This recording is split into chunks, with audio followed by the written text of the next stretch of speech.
केवल ज्ञान के द्वारा ही मोक्ष प्राप्त नहीं होती। और यहाँ पर कहते हैं पूर्व पक्षी का अभिप्राय है कि सन्यासी ज्ञान का अधिकारी नहीं है, कर्मी ही ज्ञान का अधिकारी है। चौथा आश्रम वाला ज्ञान का अधिकारी नहीं है। जो द्वितीय आश्रम वाला है, घर जीवन वाला, वही ज्ञान का अधिकारी है। इस प्रकार से पूर्व पक्षी कहता है। और जीव की भी आयु कैसी है? 100 वर्ष की आयु है। तो 100 वर्ष की आयु वाला जीव होने से, और श्रुति कहती है कुर्बन्ने भी अकर्माणि जीव समा, जीव 100 वर्ष तक निष्काम पूर्वक कर्म करता हुआ 100 वर्ष तक जीने की इच्छा करे। 100 वर्ष जीता हुआ निष्काम पूर्वक कर्म करता रहे।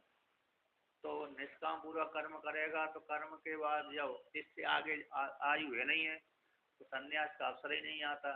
इसलिए संन्यास का अवसर न आने के कारण इसलिए अब संन्यास आश्रम स्वीकार नहीं हुआ। तो क्या ज्ञानी कर्मी यानी धार्य जीवन वाले को ही ज्ञान में अधिकार है। इस प्रकार से पूर्व पक्षी का कहने का अभिप्राय।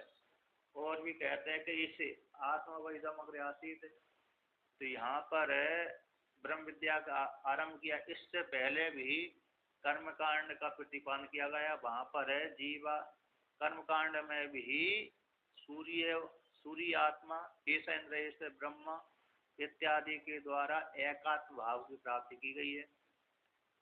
सूर्य आत्मा जगतस्तु कश्य विभ्राट बृहस्पतिवतु इत्यादि जो सूर्य है सूक्त है, रुद्री में आता है।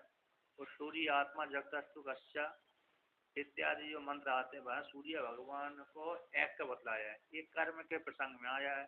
तो यहाँ भी उपनिषद के अंत में ऐसा ब्रह्म ऐसा इंद्र आदि के द्वारा सर्वात्म भाव की प्राप्ति की गई है। इसलिए आदि में और अंत में कर्मकांड का ही सर्वात्म भाव रूप कर्मकांड का प्रतिपादन करने के कारण तो उपासक के लिए ही, कर्मी के लिए ही ब्रह्म विद्या का अधिकार है। और उसी प्रकार से जो आत्मविदम अग्रहासित आया ये भी कर्म के प्रसंग को लेकर के ऐसा पूर्व पक्षी का अभिप्राय है। और प्राण की जो उपासना की गई है वह भी उपासना कर्म कांड में ही आई है, कर्म और उपासना में लेकर के आए। इसी हेतु से ये कैसा है ब्रह्म ज्ञान कर्मी उपासक के लिए ही है, कर्मी के लिए ही है, चौथे आश्रम वाले के नहीं है, ऐसा वर्णन किया है। तो यहाँ पर संदंश न्याय आया था, कहते हैं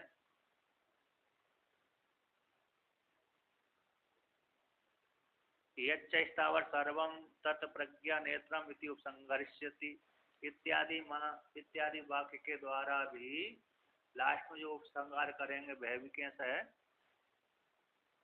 आत्मा को व्यापक रूप से वर्णन किया गया है।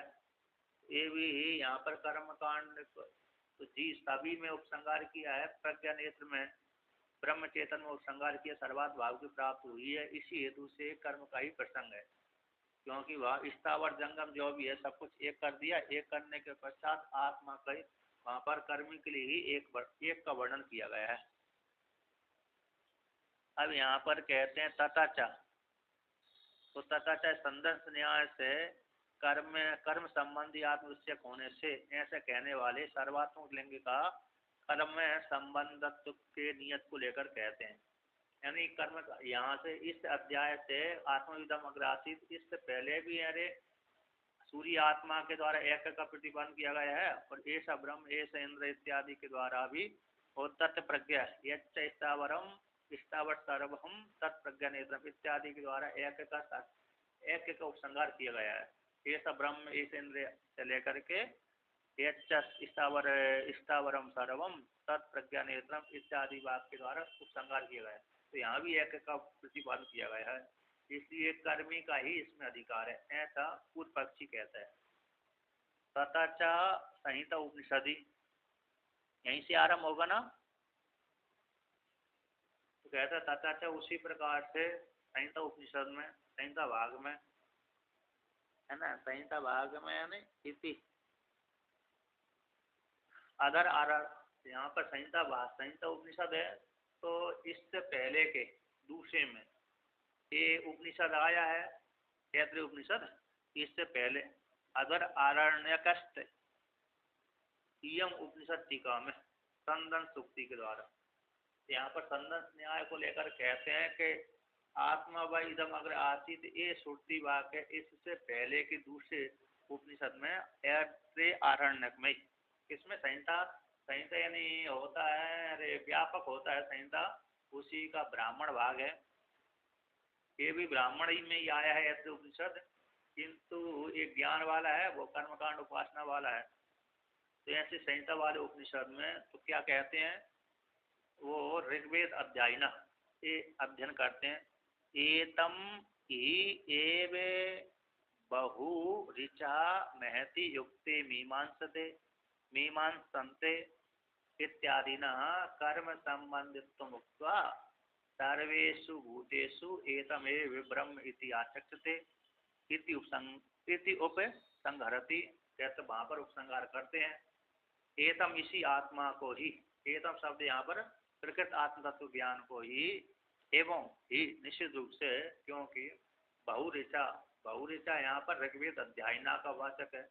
महति युक्ते, तो महति युक्ते का अर्थ यहाँ पर बृहति सहस्राक नामक शास्त्र में, महति युक्ते का अर्थ यहाँ पर टीकाकार ने वर्णन किया है कि बृहति सहस्राक शास्त्रे, इसमें यानी बृहति नामक छंद होता है, उसमें एक बृहति नामक छंद में 36 अक्षर होते हैं, और सहस्त्र बोलते हैं 1000, तो 36 का 100 के साथ गुणा कर दो, 36 शब्द का 100 के साथ गुणा करेंगे तो कितने हो जाएंगे,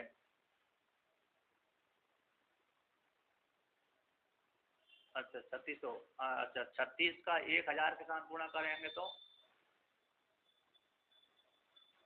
36,000, तो 36,000 दिन जीव की आयु है, इस जीव की जो आयु है 36,000 है, अर्थात 100 वर्ष की आयु है। तो 100 वर्ष की आयु वाले जीव के लिए कर्मों का विधान किया गया है। वहाँ पर कर्म और आत्मा का उपदेश का वर्णन करते हैं, विचार करते हैं, तो कहते हैं महति युक्ते, तो महति युक्ते का टीकाकार अर्थ करते हैं बृहति सहस्राक नामक शास्त्र में, शास्त्र बोलते हैं और कहते हैं गीति रहते शास्त्र है ना, हाँ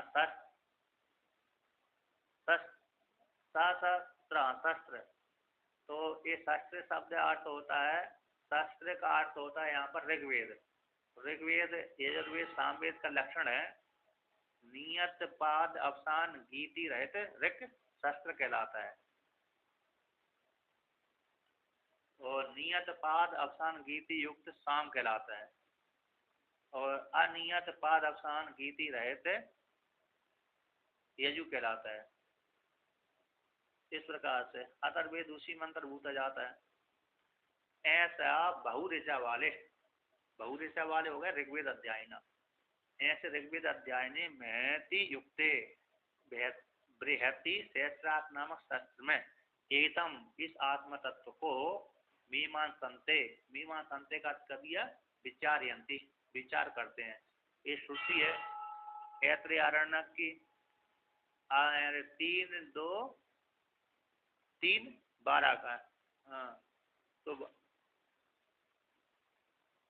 3:2 तीसरे अध्याय का दूसरे खंड के तीसरे मंत्र है, और 12 भी शायद उसमें, अब इतना बड़ा 12 नहीं होगा, हो सकता गलती भी हो सकती है, तो इतने 4 खंड कर दिए ना, अध्याय होता है 4 हो गए, इसमें 3 तो होते हैं, हो सकता मंडल को लेकर के आया, मंडल है ना, मंडल होते हैं, वो पूरा ऋग्वेद का दे दिया ना इसमें सीधा, तो मंडल आदि को लेकर के बोल दिया।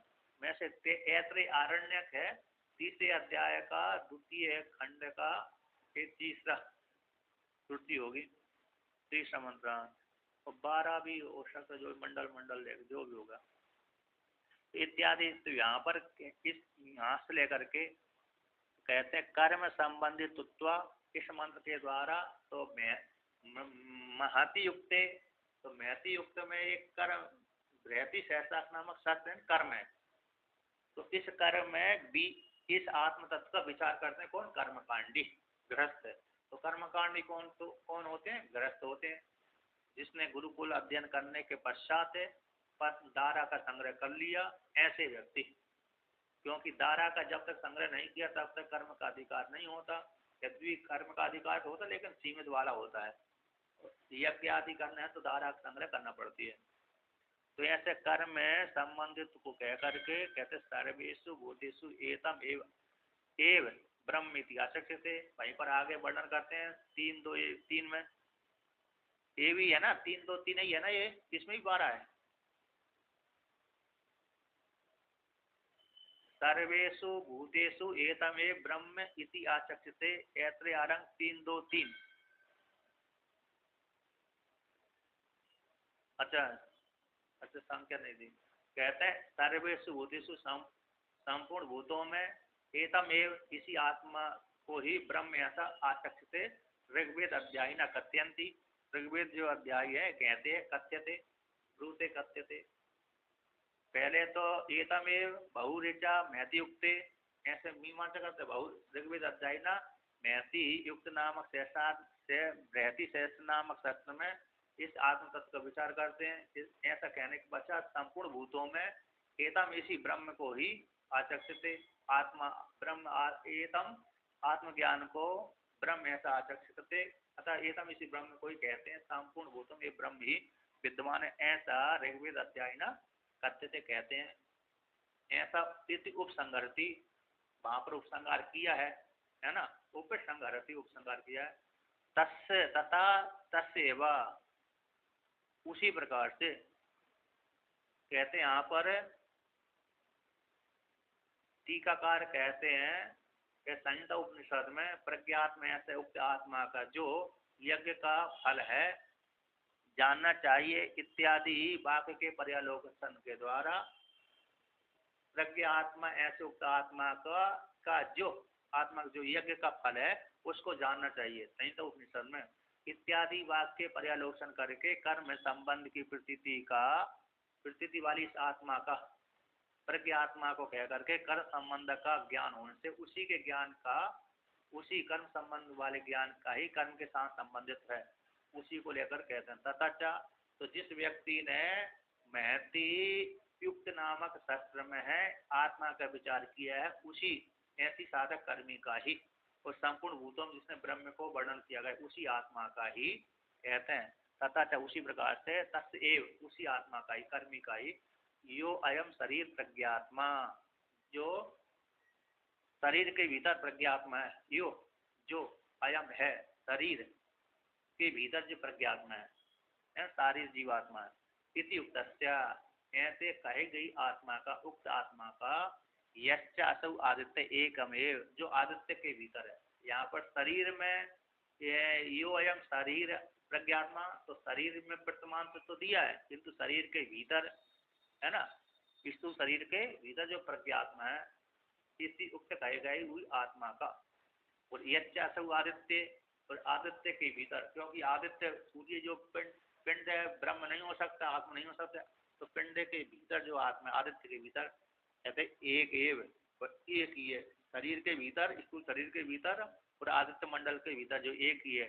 तदिति, तद विद्यात, उसी एक आत्मा को जानना चाहिए। इति एकत्वम उत्तम, वहां पर कहा गया है। तो उत्तम में जो त शब्द प्रत्यय आता है तो त प्रत्यय भूतकाल को बोध कराता है, तो उत्तम है ना, ता वहां पर ता आया तो भूतकाल को कह दिया, वहां पर कहा गया है कर्मकांड में। जिस प्रकार से वहां पर कहा गया एक ही आत्मा का प्रतिपादन किया गया है, अब उसी को यहाँ पर कहते हैं यहाँ भी इस अश्विन उपनिषद में, किस उपनिषद में, आत्मा इदम अग्र आसित इत्यादि को लेकर के लास्ट तक संहार करें। तो कह को अयम आत्मा इति उपक्रम में, यह आत्मा कौन है, को यानी कौन, अयम आत्मा, यह आत्मा कौन है, ऐसा प्रश्न किया।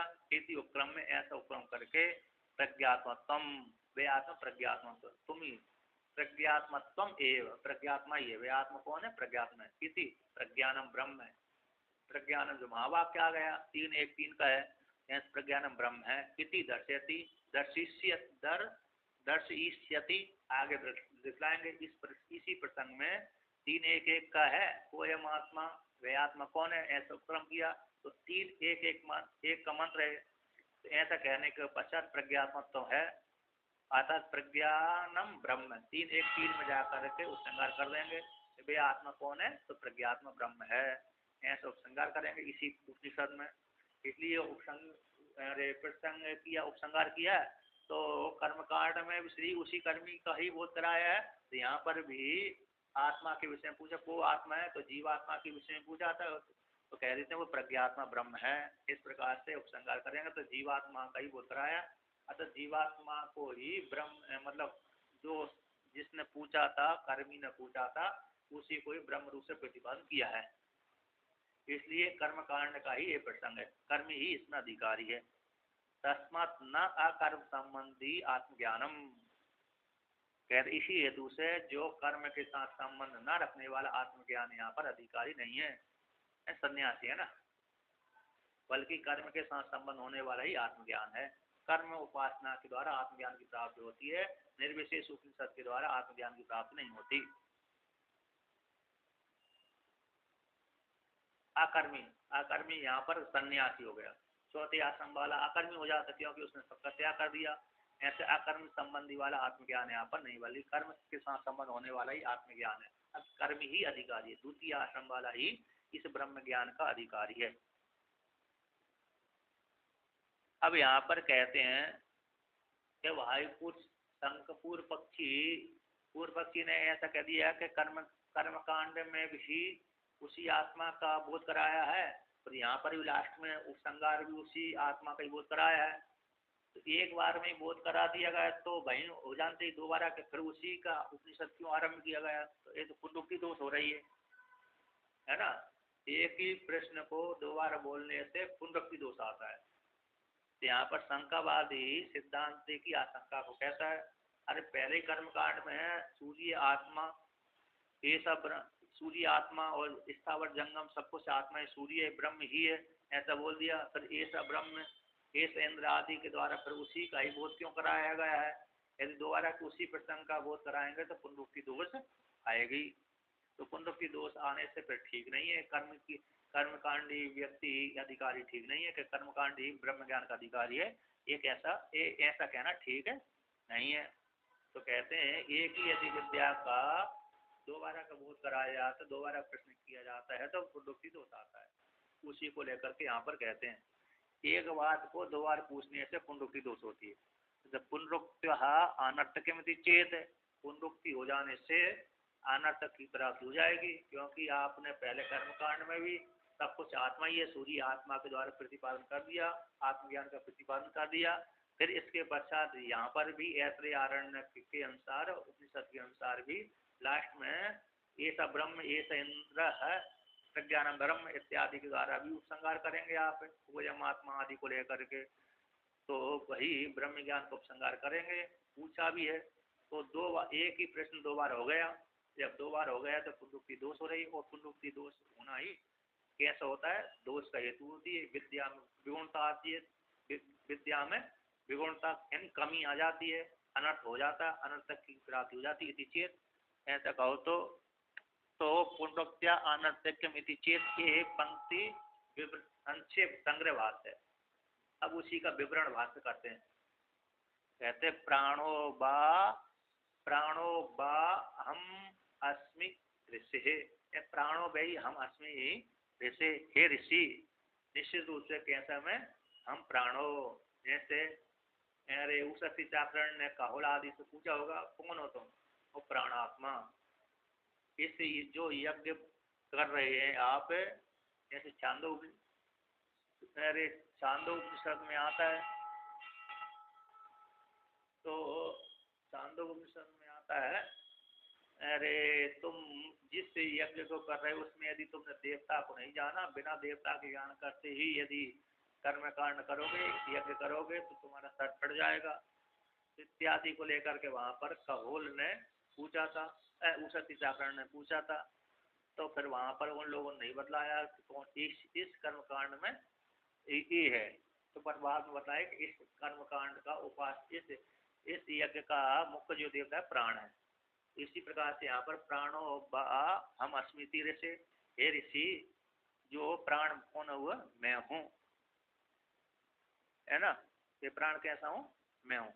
इत्यादि वाक्य के द्वारा, इत्यादि ब्राह्मण के द्वारा, तीन दो तीन इत्यादि ब्राह्मण के द्वारा सर्वान में कह रही सूर्य आत्मा, ये संपूर्ण जगत कौन है, सूर्य स्वरूप ही है, ये सूर्य आत्मा है। इति मंत्रेण, ये मंत्र के द्वारा दो दो चार का हो गया।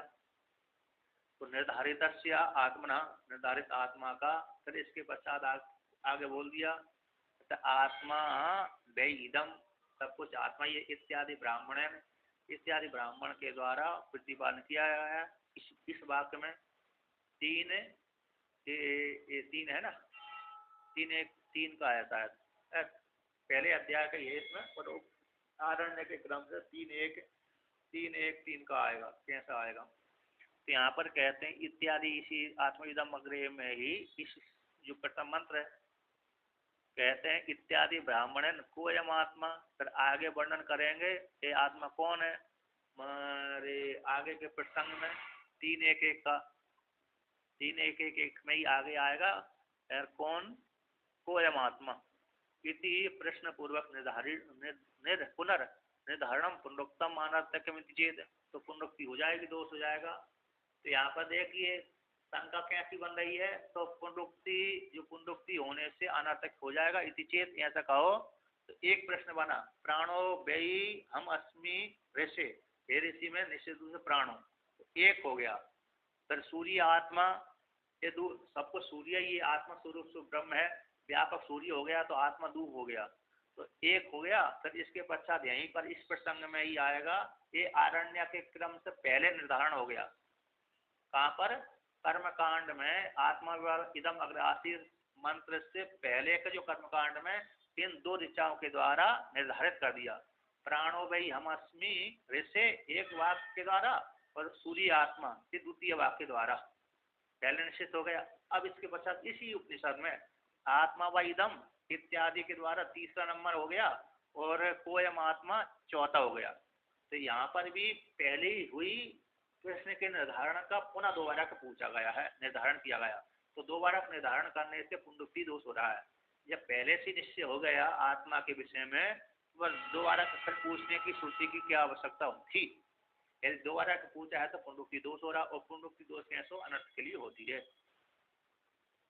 तो यहाँ आत्मा वे इदम इत्यादि ब्राह्मण के द्वारा कोयम आत्मा, वे आत्मा कौन है, ऐसा प्रश्न पूर्वक है पुनर्निर्धारण, जो दोबारा निर्धारण किया गया है, ये सब प्रज्ञानम ब्रह्म आदि को लेकर के, तो एक पुनरुक्ति दोष हो रही है। एक पुनरुक्ति दोष कैसा, अनंत के लिए है। इति चेत, ऐसा कहो तो ऐसा प्राप्ति हो जाने पर पूर्व पक्षी का जो सिद्धांति है वो कहता न, यहाँ पर जो ना शब्द आया है पूर्व पक्षी का सिद्धांति है।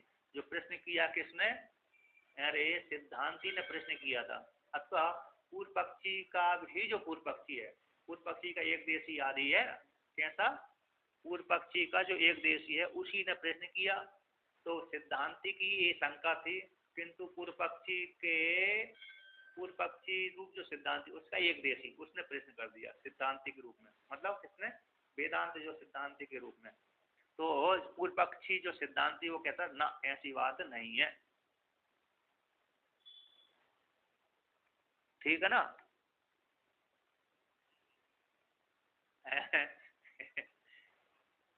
तो कहते हैं, तो सिद्धांति यहाँ पूर्व पक्षी रूप सिद्धांति कहता ना, ऐसी बात नहीं है, पुनरुक्ति दोष यहाँ पर नहीं आ रहा। क्यों नहीं आ रहा, तो सिद्धांति कहता है तस्व धर्मांतर विशेष निर्धारणत्वात् न पुनरुक्तः दोषा, ऐसे उसी आत्मा का ही जो कर्मकांड में सूर्य आत्मा प्राणो व्ययी हम अस्मि ऋषि इत्यादि के द्वारा निर्धारण किया गया है, उसी आत्मा का ही दूसरे धर्मों के द्वारा धर्मांतर विशेष के निर्धारण होने से कोयम आत्मा प्रज्ञानम ब्रह्म है, तो प्रज्ञान रूप बुद्धि के द्वारा निर्धारण कर दिया हुआ है। आत्मा व इदम सगरे, सब कुछ जगत को लेकर के निर्धारण कर दिया गया, तो धर्मांतर विशेष के निर्धारण होने से न पुनरुक्तता दोषा, पुनरुक्ति दोष नहीं आएगा।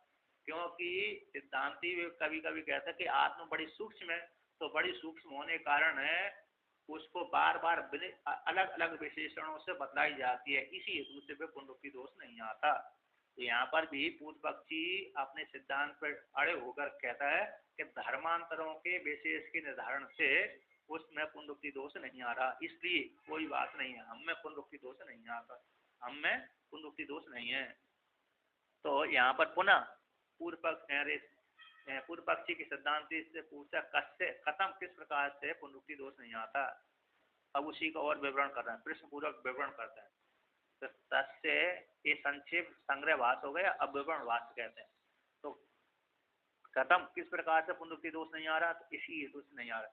तो तस्य एव कर्म संबंधिनो जगत सृष्टि स्थिति संहारादि धर्म विशेष निर्धारणत्वात्, उसी आत्मा का ही, किस आत्मा का, ऐसे कर्म के साथ संबंध होने वाली उसी आत्मा का जगत सृष्टि, जगत का सृजन करना, ब्रह्मा बन करके विष्णु बन करके पालन करना, रुद्र बन कर संहार करना, ऐसी जगत सृष्टि स्थिति और संहार आदि धर्म विशेष के द्वारा उसी आत्मा का निर्धारण करने के लिए होता है ना, इसीलिए पुनरुक्ति दोष नहीं है।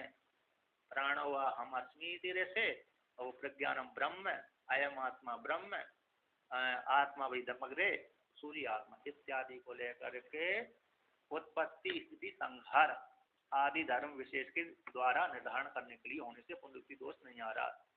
अथवा दूसरा विकल्प करता है पूर्व पक्षी का सिद्धांति, केवल उपासना अर्थत्वात्, यहाँ पर उपासना को बतलाने के लिए होने से इसलिए पुनरुक्ति दोष नहीं आ रहा। अथवा तीसरा विकल्प करता है, अथवा आत्मा इत्यादि पर ग्रंथ है, जो आत्मा वैदम अग्र आसी इत्यादि के जो आगे ग्रंथ है वह ग्रंथ संदर्भ आत्मनः कर्मणो अन्यत्र उपासना अप्राप्त, कहते हैं जो कर्मी आत्मा का कर्म से अन्यत्र में उपासना की प्राप्ति न होने के कारण, अन्यत्र में उपासना की प्राप्ति न होने कारण, कहते कर्म प्रस्तावे यानी कर्म प्रसंग में अभिहितत्वात् केवल अपि आत्मा उपासित एवं अर्थ, कहते जहाँ पर कर्म का प्रसंग होता है वहां पर अरे आत्मा का विधान नहीं किया गया, इसलिए कर्म के प्रसंग में भीत न होने से, विधान नहीं किए जाने कारण केवल आत्मा की उपासना के लिए ये वाक्य आया है। कौन से, आत्मा व इदम आसीत, कोयम आत्मा प्रज्ञानम ब्रह्म इत्यादि आया है, इसलिए उपासना के लिए वाक्य, इसलिए पुनरुक्ति दोष नहीं आ रहा, क्योंकि कर्म के प्रसंग में आत्मा का विधान न होने के कारण, इसी आत्मा की उपासना के लिए ही ये दोबारा के जो आत्मा वेदम आसीत और आत्मवाइदम और प्रज्ञानम ब्रह्म कोयम आत्मा ब्रह्म के उपनिषद वाक्य आया है। अब उसी को कहते हैं भेद अभेद, है ना। यहाँ पर टीकाकार ने भी कहता है साईमान लोकन आश्चर्यता आदि को लेकर के,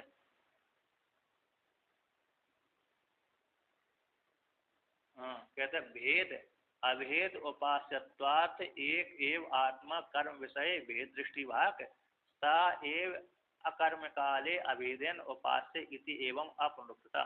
अब उसी इतनी सारी संग्रह विवरण भाष्य का इस पंक्ति के द्वारा निर्धारण करते हैं, कहते भेद अभेद को लेकर के, भेद अभेद के उपास्य से एक ही आत्मा है, भेद को लेकर के अलग अलग हो गई, अभेद को लेकर एक हो गए, तो भेद अभेद को लेकर के उपास एक ही आत्मा उपास होने से कर्म विषय, जैसे कर्म के विषय में भेद दृष्टि वाली आत्मा हो जाती है, ऐसा इंद्र ब्रह्म ऐसा देवदत्त प्राण सूर्य आत्मा आदि को लेकर के, तो भेद दृष्टि से अलग अलग आत्मा उपास हो गई कर्म कांड को लेकर के।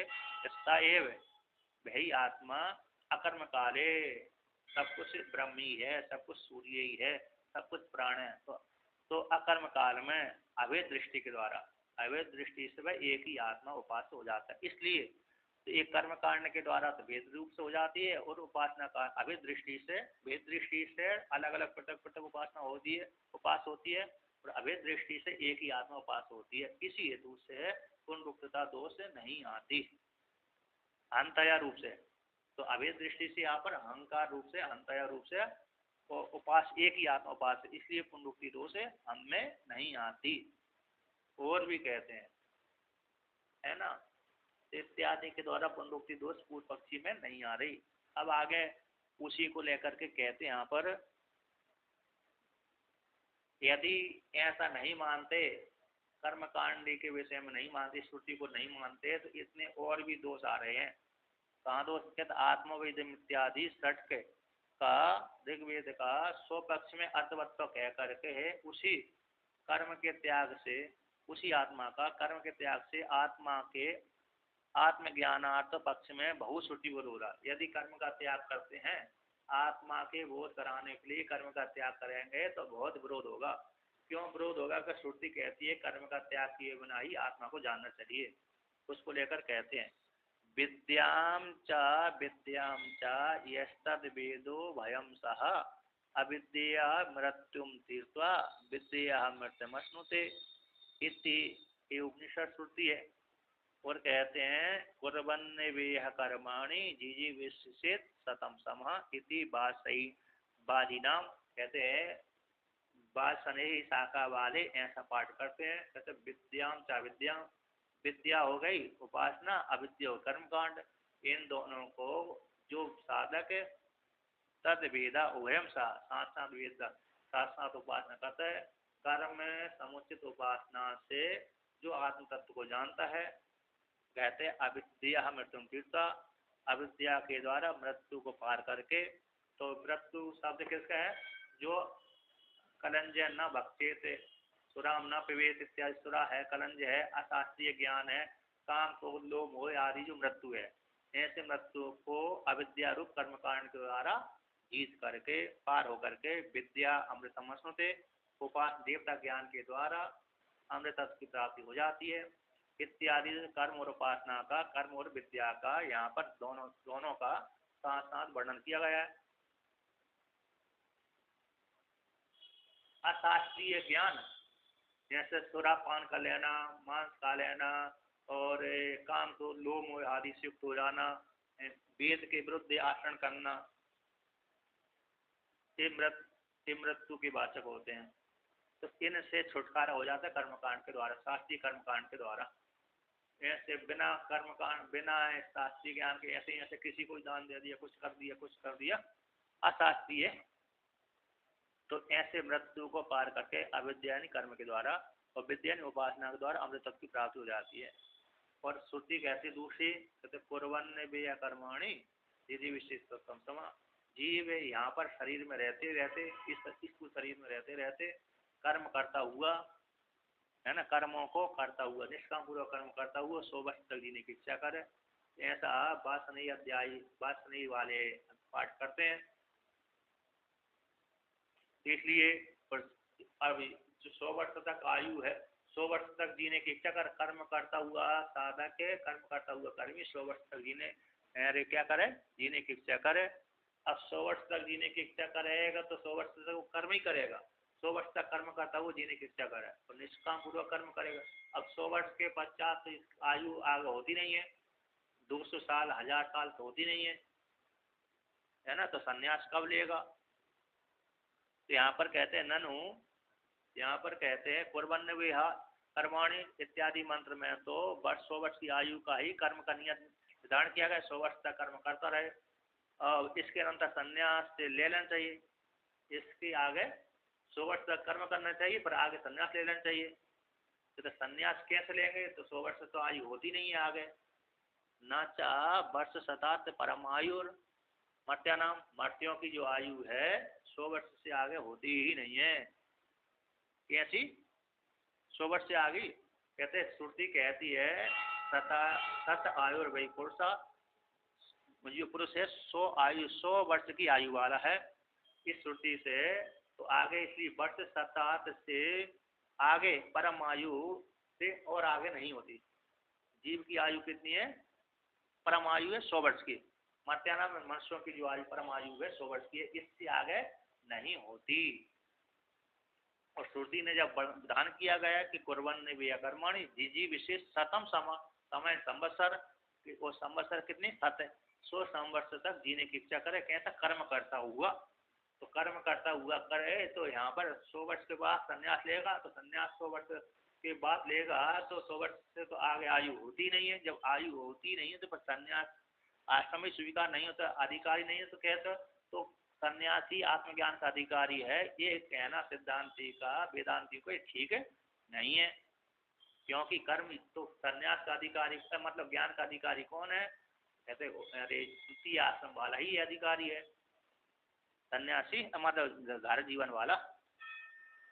कहते तेन कर्म परित्यागेन आत्मानम उपासन, किसी हेतु से कर्म का परित्याग के द्वारा आत्मा को उपासना करे। कर्म का त्याग करके, कर्म परित्यागेन आत्मा न उपास, कर्म का त्याग करके मतलब क्या करे? उपासना करे। यानी ज्ञान सारे कर्मों का त्याग करके संन्यास लेकर के आत्मा का चिंतन न करे, बल्कि कर्मों सुकाम निष्काम पूर्वक कर्म करके त्याग करके आत्मा का उपासना करे, ना कि ज्ञान करे। क्योंकि ये श्रुति कहती है कुर्वन् वे कर्माणि जिसे सतम समा, और विद्याम चा विद्याम चा, तो विद्या जहाँ पर उपासना का वाचक है, इसलिए कर्मों का त्याग करके आत्मा की उपासना करना चाहिए इत्यादि को लेकर के, ना कि संन्यास धारण करके। अब यहाँ पर कहते हैं कि हमने तो देखा है कि भाई 100 वर्ष की इससे ज्यादा आयु होती है। राजा दशरथ की 60,000 वर्ष की आयु थी, राम जी ने 11,000 वर्ष तक जीवन धारण किया था। कितना जीवन धारण किया था? 11,000 वर्ष तक राम जी ने राज किया था। अब आप तो कह रहे हैं 100 वर्ष की आयु अकेली होती है, ऐसा कैसे हो सकता है? तो यहाँ पर कहते हैं कि नहीं, यहाँ पर भी श्रुति 100 वर्ष की आयु प्रतिबंध करती है। यहाँ पर जो यहाँ पर भी बृहति सहस्राक्ष नामक सत्रस्य 60 अक्षराणाम श्रेष्ठाणि इति युक्त्वा तावन्ति पुरुष आयुर अन्नाम श्रेष्ठाणि इति युक्तत्वात् वत्स शतम एव आयुर इति दर्शितम च दर्शयति। तो यहाँ पर कहते हैं पूर्व पक्षी सिद्धांति पूर्व पक्षी के ऊपर प्रश्न करता है कि आप तो कहते हो कि 100 वर्ष तक आयु होती है, किंतु हमने तो देखी राजा दशरथ आदि की बहुत आयु होती है। तो पूर्व पक्षी कहते हैं ऐसी बात नहीं है कि बृहति शेष नामक जो कर्म है इसमें, तो बृहति शेष नामक जो कर्म में आयु का निर्धारण किया गया है कि जीव के कितनी आयु होती है, कि 36,000 दिनों तक ही जीव की आयु होती है। अतः 100 वर्ष की आयु है, इससे ज्यादा आयु नहीं होती। अतः जीव परम आयु होती है तो 36,000 दिन की ही होती है, 100 वर्ष की आयु है, इससे आगे आयु जीवों की नहीं होती। कहते हैं श्रुति पुराणों में जो आयु का निर्धारण किया गया तो वो कहते हैं जहाँ पर श्रुति के साथ पुराण का विरोध हो जाता है तो पुराण कैसे हो जाता है? अप्रमाणिक हो जाता है। क्योंकि श्रुति ने तो कुर्वन् कर्माणि जिसी विशेष समान, इसके द्वारा और सता और वही पुरुषा और बृहति सहस्राक्ष नामक कर्म, इनके द्वारा निर्धारण किया गया है कि जीव की आयु मात्र 100 वर्ष की है। जो पुराणों में 36,000, 40,000, 50,000 वर्ष से 1 लाख वर्ष तक की आयु निर्धारण किया गया वो अप्रमाणित है। तो इस प्रकार से दर्शितम चा दिखलाया गया, कैसा? तावंती पुरुषायुष आयुषो अन्नाम शेषाणी भवंती थी, ऐसे दिखला इस श्रुति के माध्यम से उतनी तावंती उतनी ही पुरुष आयुषु, पुरुष की आयु होती है, अन्ना है दिन होते हैं, कैसे? सहस्राणी 36,000 है ना, बृहति सहस्राक्ष के सस्ते। तो बृहति सहस्राक्ष के महति उक्ति में जो महति उक्ति आया ना, तो सहस्र नामक बृहति सहस्र नामक उक्त में शास्त्र में कि पुरुष की आयु कितनी ही निर्धारण की गई है। अन्ना में पुरुष की जो आयु है, अन्ना है दिन, दिन कितनी है? पुरुष की आयु के दिन कितने होते हैं कि ये 36,000 है। सहस्राणी भवंती, सहस्राणी भवंती यानी बृहति सहस्राक्ष नामक कर्म में 36,000 दिनों की आयु का निर्धारण किया गया है। पुरुषो आयु अन्ना, ठीक है ना। ऐत्रेय आरण्यक में 2-3 पाठ का है, उतनी जीव की आयु है, दिन है। यहाँ पर सहस्र अन्ना सहस्राणी बोला ना, पुरुष की आयु के दिन कितने होते हैं? 36,000। तो बृहति सहस्राक्ष के सस्ते महति युक्ते का वहां पर अर्थ किया था बृहति सहसा के सस्ते। तो इसलिए जीव की आयु कितनी है? 36,000 दिनों की है, 100 वर्ष की आयु। और भी श्रुति कहते वर्ष शतम च आयु कर्मणा एव व्याप्तम। और कहते हैं जीव को कुर्बन्ने भी या कर्मणि जीव विशेष शतम समा। तो 100 वर्ष तक जो आयु है कर्म के द्वारा ही व्याप्त होती है। अब इसके आगे तो जीव की आयु होती नहीं है। जब आगे आयु होती नहीं तो संन्यास का अधिकार, संन्यास तो स्वीकार नहीं होता है ना।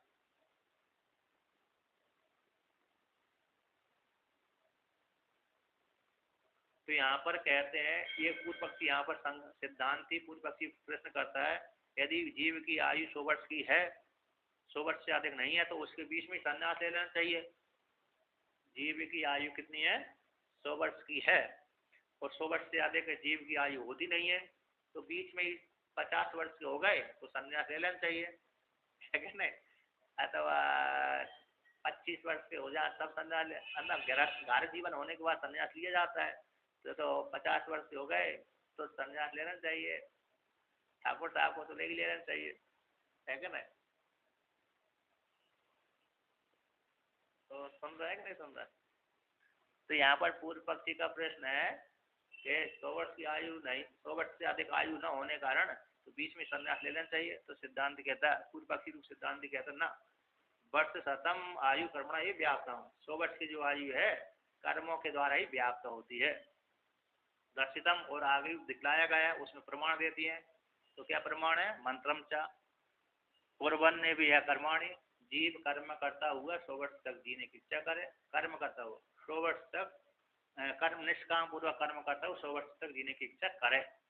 तो कर्म को छोड़ा नहीं है, कर्म का त्याग नहीं किया है ना। तो कर्म का त्याग नहीं किया तो संन्यास कहाँ से आएगा। तो यहाँ पर कहते हैं तथा कहते हैं, हमने तो देखा है कि दशरथ महाराज की 40-50 हजार वर्ष की आयु होती है। आप कैसे कहते हो? कह रहे जीव 100 वर्ष तक ही जीता है, इससे आगे नहीं जीता। अरे आपके पास में भी तो, नजदीक में भी तो 100 वर्ष ऊपर आयु वाले दिखते होंगे, स्त्री पुरुष। कहते ना, जो पुराणों में 100 से अधिक आयु का वर्णन किया गया दशरथ आदि का, वो श्रुति के साथ कैसे होता है? विरोध होता है। तो विरोध होने से तो श्रुति भी कहती है कि यहाँ पर तथा भाई पुरुष कैसे 100 आयु वाला है, 100 वर्ष की आयु वाला है। इसलिए जो श्रुति के साथ जब विरोध होता है तो पुराण के, श्रुति और पुराण में, श्रुति और स्मृति में जब विरोध होता है तो जो जिसके साथ विरोध होता है वह अप्रमाणित हो जाती है।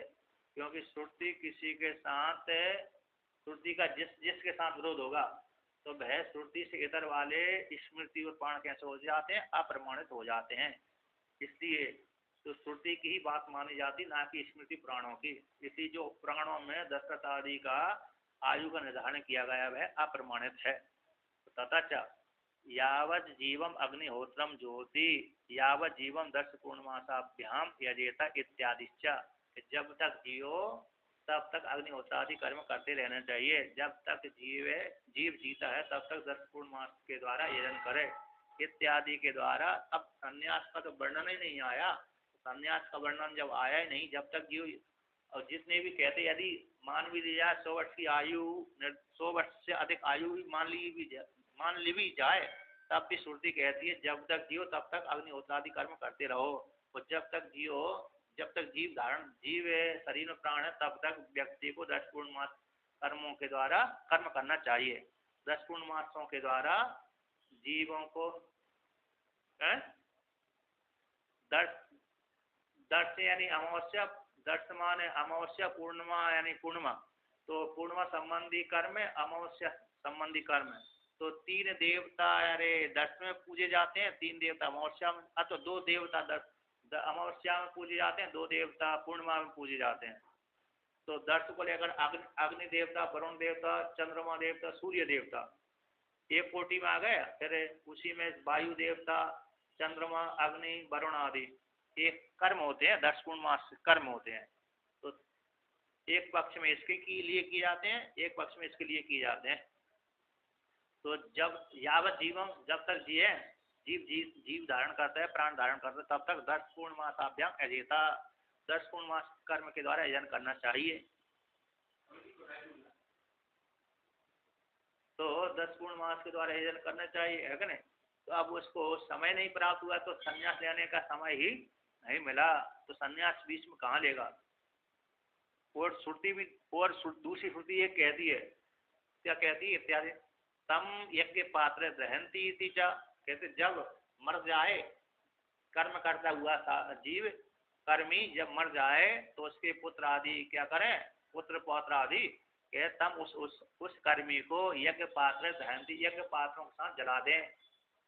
अर्थात जो अग्निहोत्र आदि कर्म करता था वो कर्मी, तो क्या करें, उसको जब मर गया तो यदि उसके घर वाले नहीं या तो कोई नहीं या तो जो भी है उसके पुत्र आदि है, तो उसके पुत्र आदि परिवार वाले संबंधी सगे संबंधी उसको शमशान घाट में ले जाएंगे, उसको व्यक्ति को तो ले जाएंगे, तो उसके जो यज्ञ पात्र आदि है ना, वो यज्ञ पात्र आदि भी, यज्ञ के पात्र आदि है वो भी साथ साथ ले जाएं, वो ले जाकर साथ में चिता के साथ ही उसको भी जला दें, कहीं से छोड़ छाड़ के आ जाएं। जैसे अभी भी कहते हैं ना, जो मर जाता है, जिस बिस्तर के ऊपर मरता है व्यक्ति, तो जिस वस्त्रों को पहन करके मरता है, जिस बिस्तर के ऊपर मरता है, तो उस बिस्तर को भी ले जाते हैं, उन वस्त्रों को भी वहीं छोड़ के आ जाते हैं, लेकर के लौटा करके नहीं लाते। तो इसलिए जो उपासक है, जो कर्मी है, मर गया तो जो जिस बर्तनों के द्वारा वो कर्म करता था, यज्ञ पात्र आदि है, उन यज्ञ पात्रों को भी साथ साथ ले जा, आधा शमशान घाट में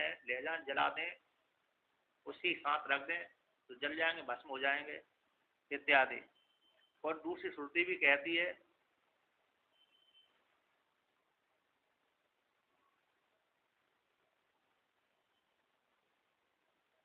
यहाँ पर टीकाकार ने कहा था कि जीर्ण हो जाए तो विराम ले लेना चाहिए, जीर्णो वह विरमेद, एक श्रुति आती है, पंक्ति आती है कि यदि व्यक्ति बूढ़ा हो जाए तो उसको क्या कर लेना चाहिए, कर्मों का त्याग कर देना चाहिए, वो कर्मों का त्याग हो जाते ही संन्यास ले लेना चाहिए।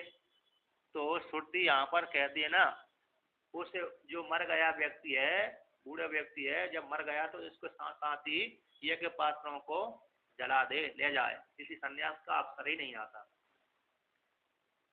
अब दूसरी ओर कहते हैं,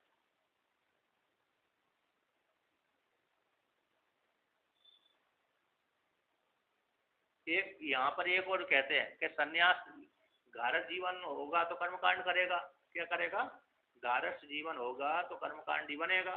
यदि इसने पत्नी का संग्रह किया ही नहीं, दारा का संग्रह नहीं किया, तो कर्मकांड का अधिकारी नहीं है। तो कहते हैं इससे पहले जब कर्मकांडी नहीं बना, दारा का संग्रह नहीं किया उसने, तो इससे पहले संन्यास हो जाए, है ना, घर छोड़ दे बाबू बन जाए, घर छोड़ दे बाबू बन जाए, संन्यास ले ले, कोई जरूर नहीं है। कहते अरे संन्यास स्वीकार किया, मतलब गारस स्वीकार नहीं किया, तो जो गारस स्वीकार न करने के कारण उसको क्या कर लेना, संन्यास लेना चाहिए। क्योंकि 15 वर्ष का हुआ, 20 वर्ष का हुआ, गुरुकुल में पढ़ने गया था, वहीं पर देखा गुरुकुल में जाकर के उसने वेदांत श्रवण कर लिया, और वहाँ के विहार को देखकर उसके मन वैराग हो गया, वैराग हो जाने से उसने पत्नी का संग्रह नहीं किया, दारा का संग्रह नहीं किया, उसको संन्यास ले लेना चाहिए। संन्यास लेकर के ज्ञान कांड में अधिकारी हो जाएगा, वही उसी के लिए ज्ञान कांड है। तो ऐसी प्राप्ति हो जाने पर कहते हैं पूर्व पक्षी यहाँ पर कहता है, मतलब पूर्व पक्षी रूप जो सिद्धांत है वो कहता है यहाँ पर, अन्यथा ब्रह्मचारी भी विधि तद विधि प्रसंग से तथा गारस से पूर्व ही कर्म का त्याग हो जाए, इसको लेकर कहते ना, ऐसी बात नहीं। ऋण त्रयश श्रुतिश, कैसा है, ऋण त्रय श्रुति, तीन ऋण श्रुति, क्या तीन ऋण को बोध कराती है, क्या करती है, जो ऋण श्रुति है, ऋण त्रय श्रुतिश्च, इस श्रुति का वाक्य है कि तीन प्रकार जो जीव जन्म लेता है उससे तीन ऋण होते हैं, जन्म लेते ही उसको तीन ऋणों से युक्त हो जाता है। जैसे गर्भ में जीव आया, माता के गर्भ में जीव आया, उसी काल में उसके तीन ऋण चालू हो जाते हैं।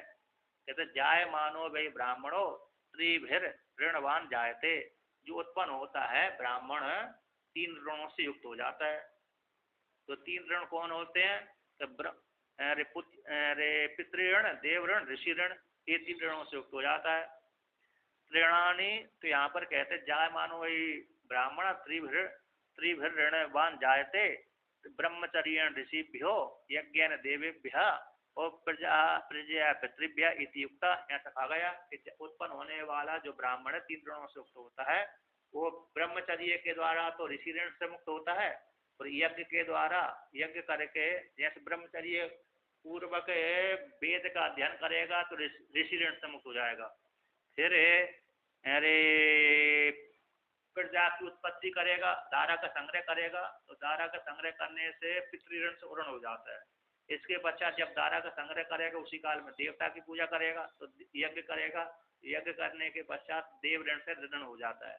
जब देव ऋण से तीनों ऋणों से जब इस प्रकार से ब्रह्मचर्य पूर्वक यज्ञ वेद का अध्ययन करना, फिर जा करके पितृ से ऋण मुक्त हो जाना और यज्ञ करके देवता से ऋण मुक्त हो जाना, तो फिर संन्यास का अवसर कहाँ से आया। और दूसरी ये तो श्रुति है, स्मृति भी कहती है ऋणानि त्रीणि अपाकृत्य मनोमोक्षे निवेशित, 3 ऋणों को हटा करके मन को मोक्ष में लगाना चाहिए। स्मृति आती है, मनुस्मृति होगी ये। या 3 ऋण कौन से हो गए, पितृऋण, देव ऋण, ऋषि ऋण। इन 3 ऋणों को जिसने नहीं हटाया वो नरक में जाता है, ऐसा भी वर्णन कर देते वहां पर। तो 3 ऋणों को हटा करके ही मन को मोक्ष में लगाना चाहिए। इसलिए तब उसके अपकरण के लिए घारस स्वीकार करना चाहिए। 3 ऋणों को हटाने के लिए घारस स्वीकार करना चाहिए, ना कि संन्यास। इसलिए जो संन्यास स्वीकार हुआ ही नहीं है ना, 100 वर्ष तक तो कर्म करता रहा, 100 वर्ष से आगे आयु है नहीं है, और बिना 3 ऋण के संन्यास नहीं लेना चाहिए। तो फिर ये अब इस फिर जब नहीं लेना चाहिए और कर्मण्य भी, और कैसे श्रुति कहती है जब तक जियो तब तक 10 पूर्णमास कर्म करते रहो, जब तक जियो अग्निहोत्रादि कर्म करते रहो, तो संन्यास का अवसर ही नहीं आया। जब संन्यास का अवसर नहीं आया तो फिर ज्ञान कांड का अधिकारी कौन बनेगा, ज्ञान कांड का अधिकारी दूसरे आश्रम वाला ही बनेगा। ये पूर्व पक्षी का सिद्धांत है। उसमें और भी पूर्व पक्षी आता है, कहते तत्र वहीं पर, किंतु अब सिद्धांति यहाँ पर पूर्व पक्षी प्रश्न करता है। वेदांत का जो सिद्धांति है पूर्व पक्षी प्रश्न करता है, भाई हम श्रुति तो ऐसा कहती है, कहते तत्र वहां पर, कहाँ पर कहती श्रुति, जावालोक श्रुति कहती है पारिव्राज्यादि शास्त्रम, जो पारिव्राज्यादि शास्त्र है, संन्यास शास्त्र है, वह व्युत्थाये अत भिक्षाचर्यम चरंती, है ना। कौन सी है, एक श्रुति है बृहद्रन उपनिषद में श्रुति, तो बृहद्रन में जाबाल उपनिषद में कई जगह आती है। तो वहां पर तो श्रुति कौन, जाबाल उपनिषद में कौन सी आती है, यद हरेव ब्रजे तद हरेव प्रव्रजेत, ये जाबाल उपनिषद है। जाबाल उपनिषद की श्रुति चार की है। जब आपको जिस दिन वैराग हो जाए उस दिन घर त्याग देना चाहिए। और दूसरी श्रुति बृहद्रन उपनिषद की 3-5-1 की है, वित्ताए अत भिक्षाचर्यम चरंती, वित्ताए अत भिक्षाचर्यम चरंती। इस संन्यास जहाँ कहते उठ करके, किससे उठ करके, गारह जीवन से ऊपर उठ करके, वित्ताए का अर्थ हो उठ करके, तो किससे, इस जिस आश्रम में उस आश्रम से उठ करके, गारह जीवन से उठ करके भिक्षाचर्यम चरंती, भिक्षाचर्य का आचरण करने अतः संन्यास धारण कर ले। और जिस दिन वैराग हो जाए उसी दिन अरे क्या करना चाहिए, त्याग करना चाहिए। और दूसरी श्रुति स्मृति भी है, ब्राह्मण प्राव्रजेत गृहात, ये स्मृति है। तो ब्राह्मण को घर से निकल जाना चाहिए, प्राव्रजेत गृहात से प्रवचन करना चाहिए।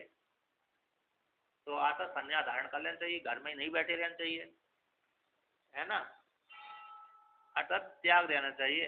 कहते इत्यादि श्रुति स्मृति क्या करती, यदि आप कहते हैं, यहाँ पूर्व पक्ष सिद्धांति पूर्व पक्षी से पूछ रहा है, यद हरेव प्रव्रजे तद हरेव व्रजेत, जिस दिन वैराग हो उसी दिन घर त्याग कर देना चाहिए। अतः भिक्षाचर्य चरंती, अरे घर जीवन से ऊपर उठ करके भिक्षाचर्य का आचरण करना चाहिए।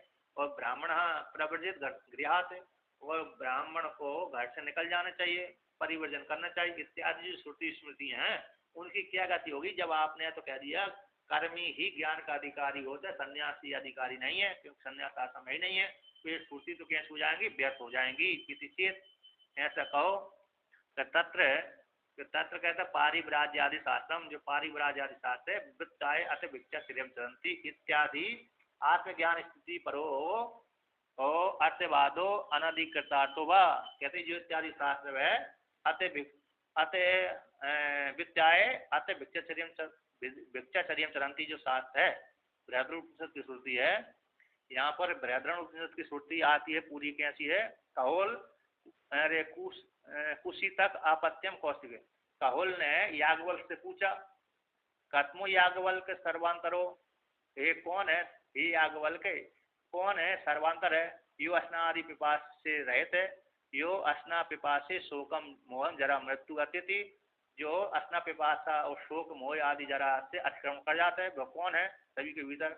ऐसा प्रश्न किया वहां पर। एतम वही तम आत्मान विदिता, इस आत्मा को जान करके, निर्विशेष आत्मा को जानकर ब्राह्मण, जो ब्राह्मण है, पुत्रेष्णयाश्च वित्तेष्णयाश्च लोकेष्णयाश्च विद्याए अत भिक्षाचर्यम चरंती, ये श्रुति है यहाँ पर। इस आत्मा को जानकर, परोक्ष ज्ञान जान करके, फिर पुत्रेष्णा वित्तेष्णा लोकेष्णा इन सब का त्याग करके, विद्या त्याग करके, तो त्याग करके कहते भिक्षाचर्यम चरंती, भिक्षाचर्यम चरंती। यहाँ पर जो विद्या है अत भिक्षाचर्यम चरंती, इसके पहले पुत्रेष्णा एतम वैतम आत्मा, इस आत्मा को विदित्व जान करके ब्राह्मण पुत्रेष्णायाश्च वित्तेष्णयाश्च लोकेष्णयाश्च विद्याए अत भिक्षाचर्यम चरंती, ये पंक्ति है वहां पर बृहद्रन उपनिषद में। तो तीनों इच्छाओं से त्याग करके ऊपर उठ करके भिक्षा का आचरण कर संन्यास धारण करे, या ही एव, तो वहां पर उसी की आगे, इसके आगे पंक्ति आते, या ही एव पुत्रेष्णा पुत्रेष्णा स वित्तेष्णा या वित्तेष्णा सब लोकेष्णा होवे ही एतेष्ण एव भवति, कि जो पुत्रेष्णा है भाई वित्तेष्णा है, जो वित्तेष्णा है भाई लोकेष्णा है, दो ही ईष्णा है। दो ही कौन, साधनेष्णा साधनेष्णा, साध और साधने में अंतर्भूत कर दिया। इस प्रकार से सारी ईष्णाओं से ऊपर उठ करके भिक्षाचर्यम चरंती इत्यादि जो शास्त्र है, इसका पूर्व पक्षी कहता है ना, सिद्धांति का पूर्व पक्षी कहता है कि जो आत्मज्ञान है वह कर्म कांडी की स्तुति परक वाला हो जाएगा। कैसा हो जाएगा, जो कर्मी है ना, कर्मी, उस कर्मी के स्तुति के लिए हो जाएगा, है ना। कैसे हो जाएगा, स्तुति के लिए हो जाएगा, अथवा स्तुति परक मान लिया जाए, अथवा अर्थवाद रूप से कैसे हो, अर्थवाद परक हो जाए। अर्थवाद में स्तुति, जैसे अर्थवाद कैसे होते, स्तुति परक होते हैं। स्तुति कहते हैं आत्मज्ञान स्तुति परो अर्थवाद, ये आत्म स्तुति परक वाला अर्थवाद वाला वाक्य हो जाएगा, अत भिक्षाचर्यम चरंती इत्यादि वाक्य। अथवा जो संन्यास ये वाक्य किस में रूढ़ हो जाएंगे, कि जो अंगा पंदु है, कैसे अनाधिकृत अथवा अन्य जो अधिकृत नहीं है कर्मकांड में, उसके लिए ये श्रुति वाक्य आए हैं। तो अनाधिकृत कौन है, कहते हैं जो शरीर में सामर्थ्य नहीं रही, अंग जिसके हाथ पैर टूट गए हैं, है ना, लंगड़ा है, लूड़ा है, उसके लिए कर्म ये वाक्य आ जाएंगे। कौन से, वित्ताय अत भिक्षाचर्यम चरंती यद हरेव विरजेत तद हरेव प्रवर्जेत, ब्राह्मण प्रवर्जित गृहात इत्यादि जो वाक्य हैं अंगु पंगु के लिए हो जाएंगे। सर्व संन्यास के द्वारा आत्मा ज्ञातव्य, सर्व संन्यासेन अपि आत्मा ज्ञातव्य इत्यादि जो ज्ञान की स्तुति है, सारे संन्यास सारे संपूर्ण कर्मों के त्याग के द्वारा आत्मा जानना चाहिए, एक ज्ञान की स्तुति प्रीति थे तत्परक ही वाक्य है। ये टीकाकार इसका अर्थ करते हैं। और विदित्व मान लेने पर भी अत विद्याए अत भिक्षाचर्यम चरंती में चरंती शब्द विधि वाक्य, विधि लिंग को लेकर के है, तो जो विधि वाक्य मानने पर भी, तो ये विधि वाक्य आदेश देते हैं, ये कार्य करो। जैसे पिता अपने पुत्र को आदेश देता है, हे पुत्र सुबह उठो, उठ करके मेरे लिए ये कार्य करो, तो उसी प्रकार से विधि वाक्य आदेश देते हैं। तो इसका क्या होगा, कहते विदित्व मान लेने पर भी ये इनके लिए इनके अधिकार में आ जाए। कैसे, जो कर्म में अधिकृत नहीं है, कौन नहीं है, अंधा व्यक्ति है, पंगु व्यक्ति है, लंगड़ा लूड़ा आदि है, इनके लिए। जिसको पत्नी संग्रह नहीं हो पाए, बहुत से व्यक्ति होते हैं जिनको पत्नी है, धन नहीं है ना, क्या नहीं है, घर में धन न होने से आप कोई किसी लड़की ने विवाह ही नहीं किया, तो वो रह गए, ऐसे रह गए। जब ऐसे रह गए तो फिर वो भी एक कर्म कांड का अधिकारी नहीं हो पाते। ऐसे व्यक्ति के लिए क्या हो जाएंगे, ये वाक्य या आत्म संन्यास वाले वाक्य है ना, विधि वाक्य चरितार्थ हो जाएंगे इत्यादि को ले। यहाँ तक देखिए, यहाँ तक ये कैसा हो गया, पूर्व पक्षी हो गया क्या। अब यहाँ से उत्तर पक्षी आएगा, तो फिर आप ध्यान देना है कि नहीं। ये पूर्व अध्यास पूर्व पक्षी का अध्यास